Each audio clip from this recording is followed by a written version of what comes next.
stuff that we talked at the beginning of this kind of cycle, preparing for this art walk, has been the case. The only thing you guys need to know is 3 things. 1, that code enforcement will be severely out for this art walk.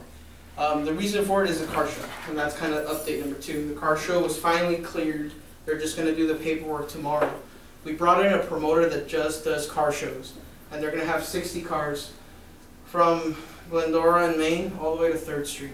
So 4 different car clubs, 60 cars. Well, Gustavo can probably talk a lot about more than that, but 60 cars is what I heard. I got the call from the city today. There was a lot of back and forth. You guys don't really need to know that. All you need to know is that ultimately the city said yes to the original plan. So the promoter is going to insure, bond the event, and it's going to be great. Update number 3 is that because code enforcement is going to be out, I know that there's a couple of galleries that are doing stuff outside.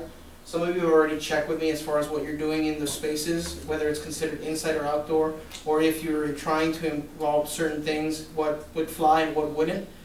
That is the latest information I've given you, is the latest information I have. So unless there's something new that you need to add in regard to your particular event or area, everything stays as it's originally planned. Just keep in mind, guys, that if you're having anything that's outdoors, and it's considered an outdoor space, please make sure that your business owner contact or the merchant that you're partnering with files a 1-day temporary event or / outdoor sale event permit. $57, and it'll cover your outdoor event. That'll prevent you from getting a big fine from code enforcement from having either an event on top of selling anything at the event, and then lastly violating not having the permit in the first place.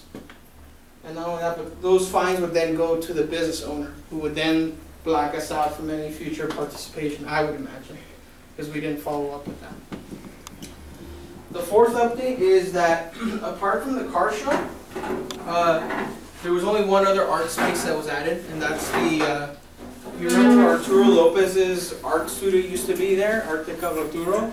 A boutique store opened there. Girls Just Want a Boutique. They have their own artists already. From what I hear, they're okay. They didn't ask for any help. They have their own friends that are artists, and they're doing a Day of the Dead themed show. It'll be a small show, but that's what they're going to do. They're just going to have a small in the foreroom of the, because remember Arturo had a big back room, but I guess they use that as storage for inventory. Just the front portion of the room will have art displayed there. Okay. Total of 8, I believe, artistic spaces. And 4 places that are going to have outdoor activity. 2 of them are going to be the vendor lots here, the arcade lot and Barron's lot. Nuvein Foundation is organizing the vendors there. We currently are looking at possibly, if correct, Petra will correct me if I'm wrong, but we're looking at possibly fitting between 35 and 40 vendors there. From the 20 vendors that we have from previous art walks, we're looking and we're taking any applications that they have. So if you have friends that sell and do vending, tell them to show up at the arcade on Saturday, and they want to be a part of the art walk. Tell them to show up at the arcade on Saturday at about 12:30, and we'll be processing applications from 12:30 all the way up to 3:30 to assign the space. Yes, sir? You might want to talk to Joey